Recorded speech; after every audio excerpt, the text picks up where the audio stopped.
Dobrodošli u Psihološki podcast. Moje ime je Ivana Blašković, a naša prva gošća je magistra psihologije Mija Rukavina. Mija je nakon studija marketinga odlučila upisati psihologiju, a nakon psihologije završila je edukaciju za gestalt psihoterapiju. Bavila se savjetovanjem kazneno prijavljenih mladih, a radila je kao odgajateljica muške skupine u učeničkom domu. Kao stručni suradnik u osnovnoj školi bavila se savjetovanjem djece sa socioemocionalnim poteškoćama. Vodila je različite radionice i psihoterapijske grupe za djecu i mlade, a u zadnje vrijeme usmjerena je na rad sa ženama. Mija, jako mi je drago što si ovdje s nama i dobrodošla. Hvala vam što ste me pozvali. Za početak, kao što sam spomenula, ti si prvo studirala marketing. Kako to da si završila zapravo u psihologiji, a sada i u psihoterapijskim vodama? Pa da, to je u biti priča o jednom odmah na početku, jedna priča o neuspjehu. Znači, ja sam pokušala upisati psihologiju odmah nakon što sam maturirala i nisam prošla prijamni zbog matematike. Znači, nisam prošla prag na matematici i ništa. Činilo mi se da je marketing dobar izbor za neku kreativnost koju sam osjećala da imam u sebi. I stalno sam si postavljala pitanja nakon prve godine, druge godine, treće godine, da li je to nešto s čim se ja stvarno želim baviti u životu, i jednostavno je odgovor bio ne i išla sam ponovo pokušati na prijemni i znači sve je prošlo dobro, upisala sam psihologiju i to je nekako stvarno se ispostavilo da je bio pravi put za mene. Da, osjetila si to je to sad. Tako je. Da, super. A kako onda nakon toga taj gestalt? Kako si razvila interes za gestalt psihoterapiju? Pa u stvari, znači kad sam studirala psihologiju, ja sam imala tu neku ideju da je psihologija malo više klinički orijentirana na rad s ljudima. Tako da na studiju psihologije u biti nisam dobila toliko toga. Više je bilo usmjereno isto i na znanstvena istraživanja i na mnoge teorije koje mi nisu objedinile ono neko znanje o ljudima, što sam onda dobila u gestaltu. Baš taj jedan pristup, objedinjeni pristup ljudskoj psihi, ljudskom ponašanju, i na neki način sam se tu osjećala baš spremno za rad s ljudima tek u gestaltu. Mm-hmm.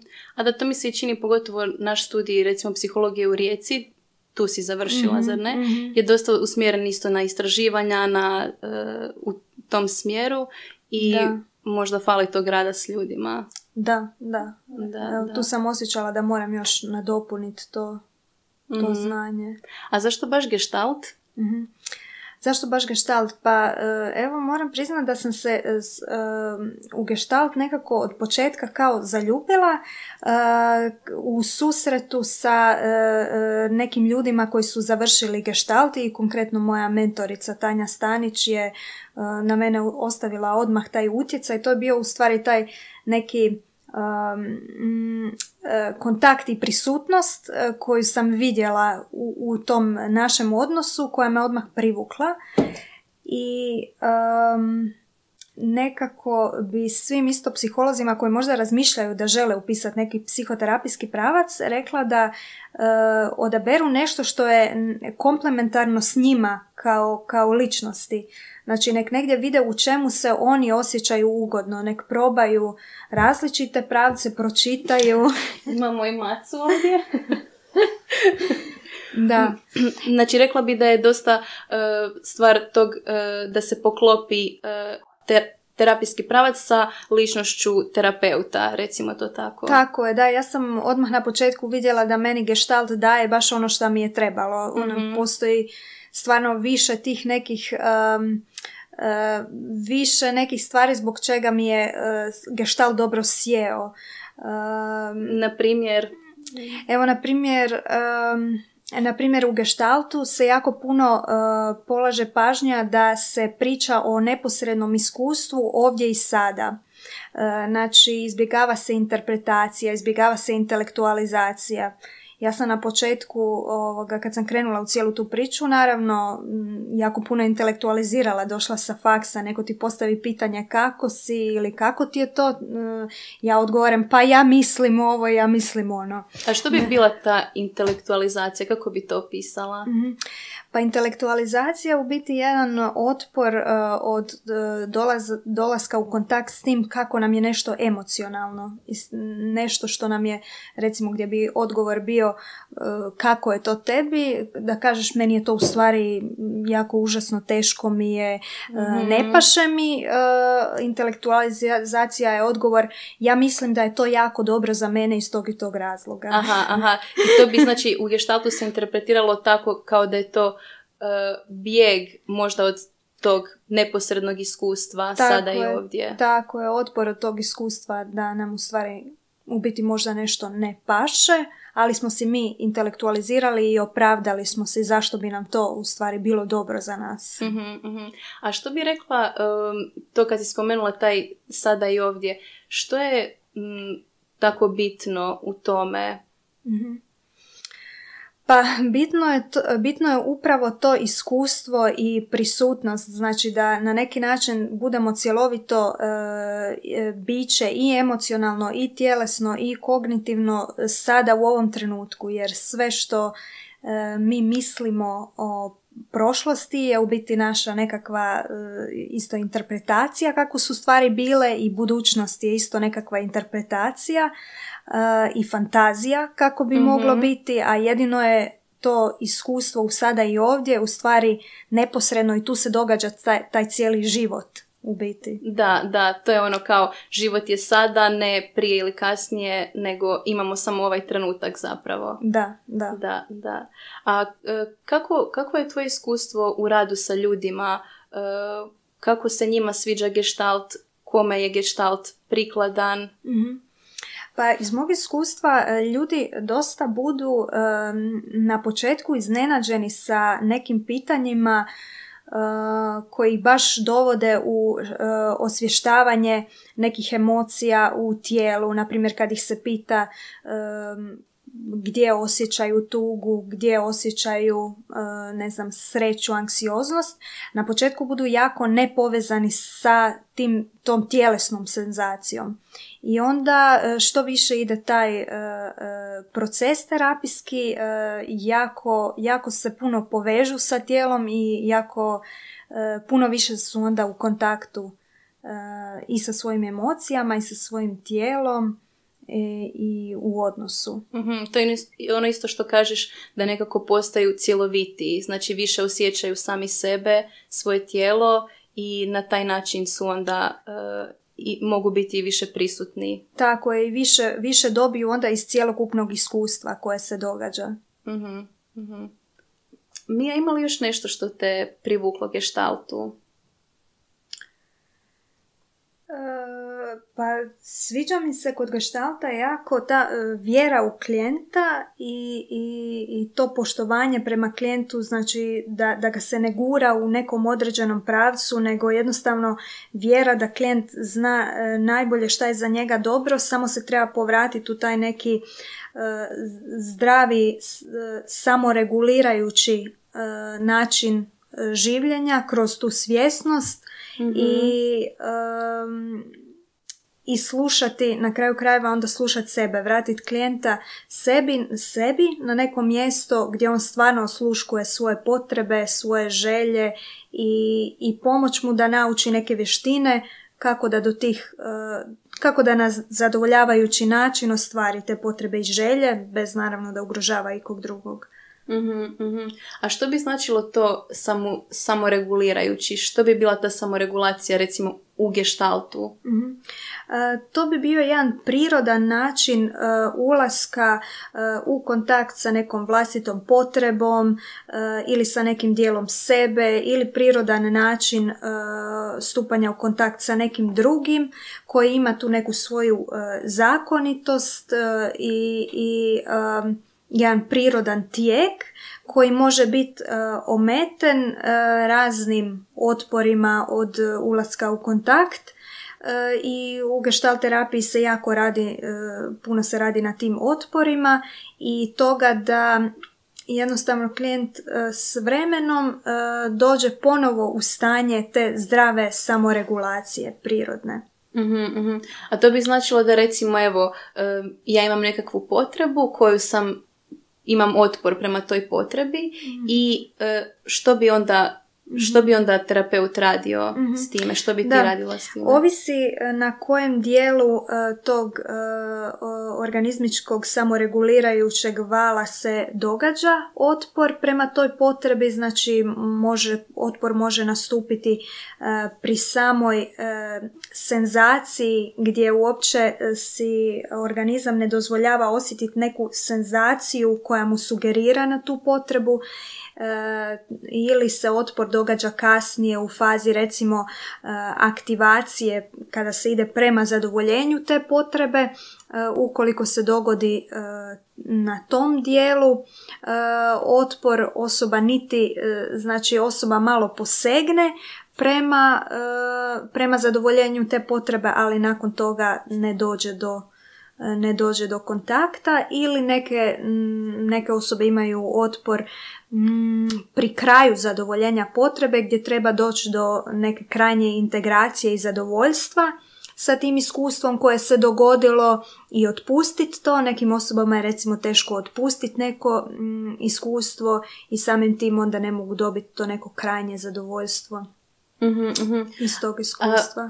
Imaš li nekakav primjer toga kakva bi to mogla biti recimo potreba koju ljudi, možemo reći, često zanemaruju, to ne žele ju osjetiti ili ne žele se aktivirati da ju ostvare, da ispune tu svoju potrebu. Na primjer?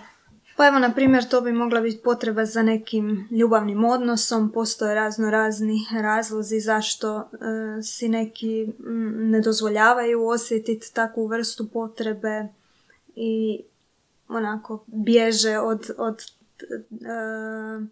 ulaska u kontakt sa tom neispunjenom potrebom. Evo, to mi prvo palo na pamet.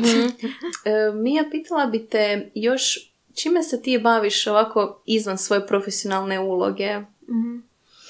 Pa evo, znači prije korone sam imala neke jako važne hobije u svom životu koji nažalost su sad pod teškim udarom ovih mjera.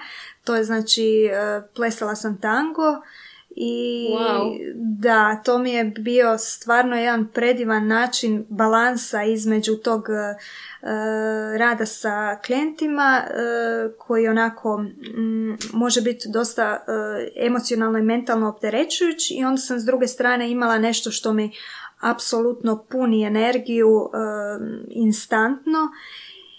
I evo sad već neko vrijeme, pa evo godina dana je prošla da to jednostavno su zabranjeni svi društveni plesovi, a tango je ples koji se pleše ovako u dosta u zagrljaju, najčešće u zatvorenom zagrljaju. I općenito mi je dosta mi je simbolična isto ta povezanost tanga i geštalta, jer tango u sebi, u svojoj srži ima tu prisutnost u sada i ovdje koja mora biti prisutna i kod lidera i kod followera, da bi se moglo dogoditi to osluškivanje jedno drugoga. A istovremeno svaka osoba mora biti prisutna u svom tijelu, mora biti prisutna u kontaktu sa podlogom, mora biti prisutna, znači, u glazbi i mora biti prisutna u osluškivanju partnera, jer je svaki korak je improvizacija i znači svaki korak može otići u bilo kojem smjeru, i stoga znači žena kao follower treba osluškivati, jako dobro osluškivati partnera, a isto tako partner mora osluškivati partnericu da u svakom trenu zna da li je ona prihvatila njegov prijedlog, da li je otišla u smjeru u kojem je on otvorio prostor za tu kreaciju, tako da je, znači, svaki korak je apsolutna prisutnost i jednog i drugog plesača u zagrljaju. Wow. To mi baš zvuči kao, kako opisuješ, kao nekakvo stanje flowa, odnosno nezanesenosti. Da. Je li bi to mogla usporediti s tim? Evo, baš si predivno rekla. Znači, to je stanje flowa i, znači, tango ples isto se može nazvati meditacijom u dvoje. Jer pogotovo kad je u zatvorenom zagrljaju se događa gdje su partneri prsa o prsa jedan drugome i doslovno se praktički je to takva prisutnost da se može osjetiti i vlastito disanje i disanje partnera i onda kad dođe do usklađivanja tog jednostavno zaista pravog praćenja dolazi do jedne meditacije u dvoje. Da, baš predivno zvuči. Ono. Da. Mija, kao što sam rekla na početku, ti si prije radila sa mladim dečkima i sada si se nekako prebacila više na rad sa ženama. Pa otkud ta promjena interesa? Pa, ajmo reći na početku, to nije bio izbor, nego nešto što mi je donio posao, ali mi je baš bilo jedno veliko učenje, jedno predivno veliko učenje, jer sam radila sa maloljetnicima koji su počinili neko kriminalno ili prekršajno djelo i u mnogo toga smo bili različiti. Znači, po nekim vrijednostima, dosta njih je izgubilo pravo na srednjoškolsko obrazovanje i dok sam ja recimo mislila da je to nekakav put koji maltene nisam vidjela kamo dalje nakon toga, oni su se jako dobro snašli nakon toga, na neki način su mi pokazali svojim primjerom da postoji i drugačiji način života od onog gdje sam ja vidjela jedine vrijednosti. Tako da mi je to bilo jedno divno iskustvo kako i učiti od svojih klijenata i biti u jako različitom kontaktu, a opet podržavajuća, razumijevajuća i nekako da to bude korisno. A ova promjena, znači sad je došla nekako baš iz mene, taj izbor tih ženskih tema, jer evo, jednostavno me zanima to žensko iskustvo me zanima i čitam dosta takve literature i onako feminističke literature i iz toga je i proizašao sad jedan ciklus radionica za žene koji ću raditi na temelju knjige koju je napisala feministkinja i jungovska psihoanalitičarka, koja je spojila Jungove, ona je spojila priču o arhetipovima sa mitologijom i jednim feminističkim pristupom ženama, gdje je napravila jednu tipologiju, jednu kategorizaciju psiholoških obrazaca žena, u koju bi spadale grčke božice. Da. I podijelila ih je u 3 kategorije, nazvavši ih jednu kategoriju čine, ajmo reći, ranjivi psihološki, ranjivi psihološki obrasci ženski, drugu ona ih je nazvala djevičanski psihološki obrasci ili arhetipovi i treća je kombinacija. I ranjivi su po odnosu prema muškarcima i po tome da nisu nezavisne, nego svoj identitet baziraju na odnosu ili prema muškarcu ili prema recimo prema potomcima, to jest djeci ili možda i prema društvu. Dok su prva skupina su nezavisne, one koje znači postižu svoje ciljeve bez obzira na očekivanja okoline. A što bi rekla kako je kombinacija? Da, što bi rekla kakva je današnja situacija recimo u našem suvremenom društvu i u Hrvatskoj, kakve su žene?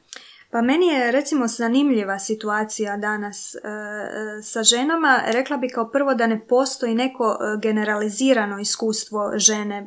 Baš je, to je užasno važno za naglasiti, da jednostavno iskustvo žene u nekim ruralnim krajevima i u nekim gradovima nije isto. Ono što najviše određuje stvarno negdje, što najviše određuje iskustvo žene je prvo taj model koji smo dobili od doma i onda neka ta mikro sredina u kojoj živimo, ali evo rekla bi stvarno da se događaju neke nove mogućnosti za žene koje, recimo mlade žene koje studiraju, se pružaju prilike i da odu za inozemna iskustva studiranja, Erasmusa, da vide svijet, sve neke mogućnosti gdje im se otvaraju stvarno neki obzori, drugi obzori, i mislim da ih to dosta osnažuje i osvještava. Jer negdje vidim tu snagu, emancipacijsku snagu žene vidim upravo u tome da ima mnogo izbora i da kaže što ne želi, što joj se sviđa, što joj se ne sviđa.